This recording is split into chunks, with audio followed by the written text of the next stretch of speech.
For more than a decade, The Center for Global Development has made a difference in climate change, fragile states, vaccine development, migration, third world debt, governance, trade, agricultural innovation, health, education.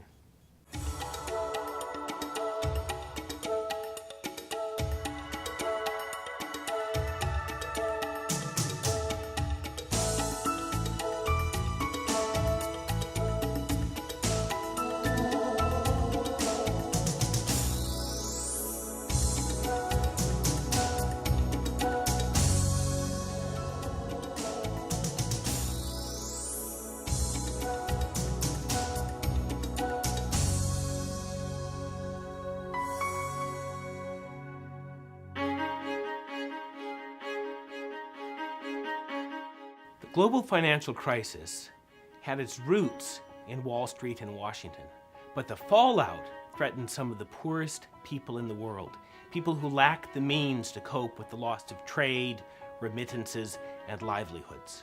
The G20 summit in London in the spring of 2009 was an opportunity for global leaders to make it possible for developing countries to participate in the global stimulus, which was a necessary part of dealing with the crisis. And it would also help to stem the panic. The question was, how much money was needed and where would it come from? The global financial crisis is the kind of problem where the Center for Global Development really excels. And we have the ability to respond quickly to rapidly changing global events. In February 2009, I prepared a CGD note estimating that the low-income countries and emerging market economies would need access to as much as $1 trillion to be able to cope with the effects of the global financial crisis. Because $1 trillion is a lot of money, and it sounded like a lot at the time, put together a kind of blueprint for how those resources could plausibly be made available. We channeled the plan to the right people at the right time.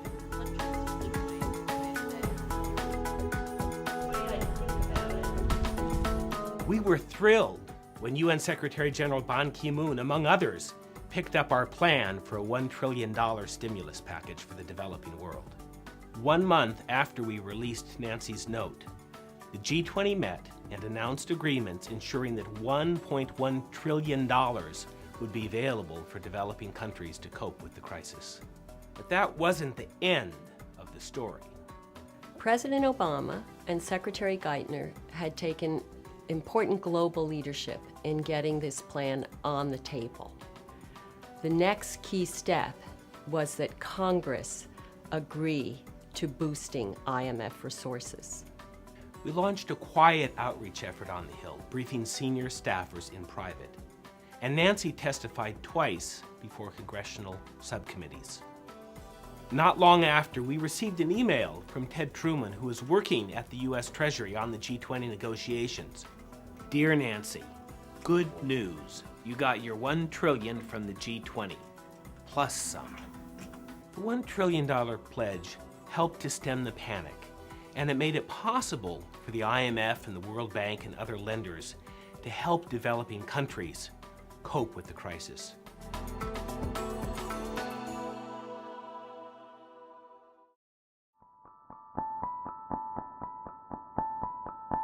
Developing countries desperately need energy and clean energy.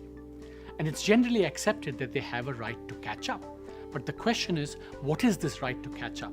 Is it a right to pollute, as most people were saying? Or is the right to energy, as Nancy Birdsall and I wrote in a paper? And when we did so, it raised hackles. It's clear, however, that unless we get more clean energy in the rich world, in the poor world, we're all going to be in trouble.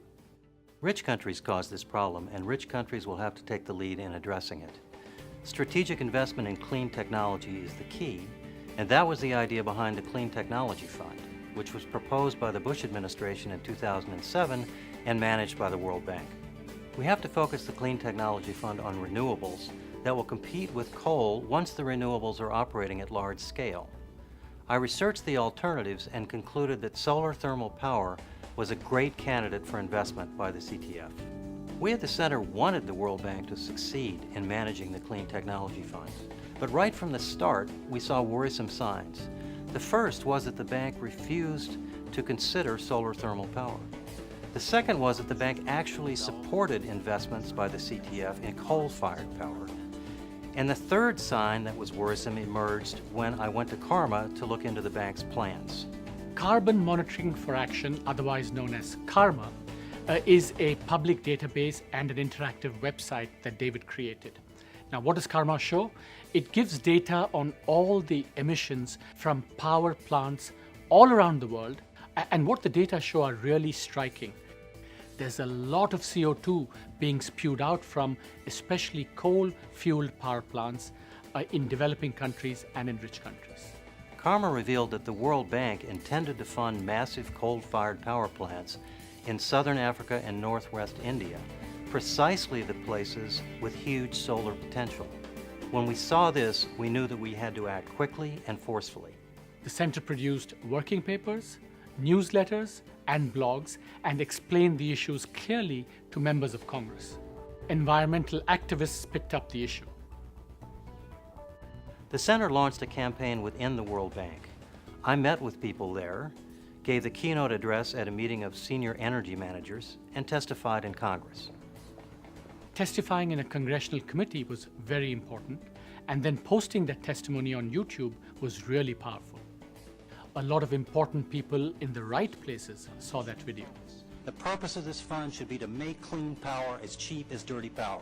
Full stop. If we can't do that, we lose. In February 2009, Congress said no to its clean technology contribution unless the World Bank changed its plans.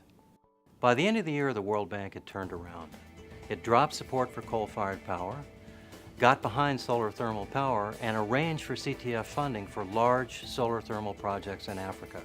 And that persuaded Congress to support the Clean Technology Fund. David pushed the Clean Technology Fund in the right direction. And going forward, we at the center are going to be pushing the development and financing of green technologies.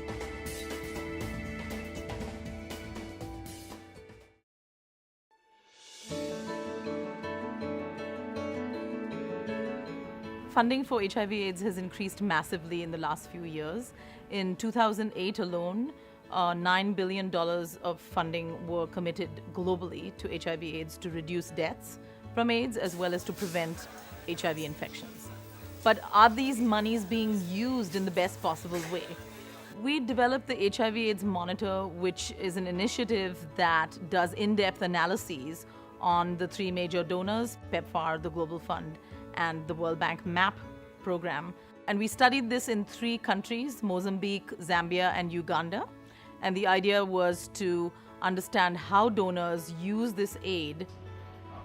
The best way to do this research was to collaborate with local researchers to try and understand how aid was being delivered. I think the funders were at first a bit skeptical, perhaps even a bit apprehensive to be scrutinized so closely. But I believe they came to see that the monitor was helping them to do better what they wanted to do in order to improve their own performance.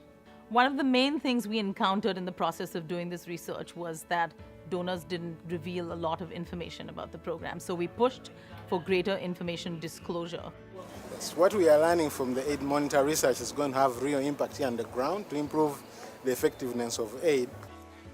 We've worked with our local research partners to try and track the 3 donors to understand how they make funding decisions against performance, how they have used existing health systems to deliver these programs, and how, for example, they've responded to certain groups like women and young girls.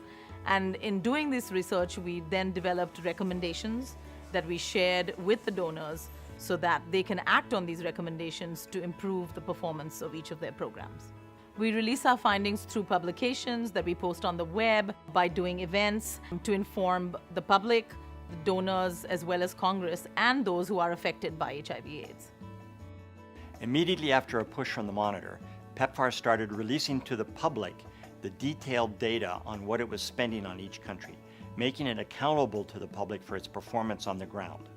We see the influence of our research on the 3 donors, of course, but also on a range of other stakeholders. Going forward, donors and recipient countries need to strive for an AIDS transition, where AIDS mortality stays low, But better prevention pushes new infections even lower, so that the number of people living with this devastating disease finally begins to fall.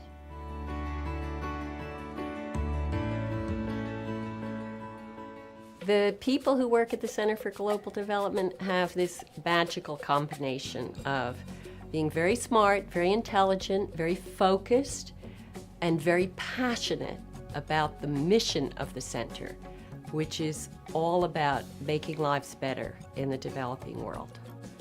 We have an amazing board.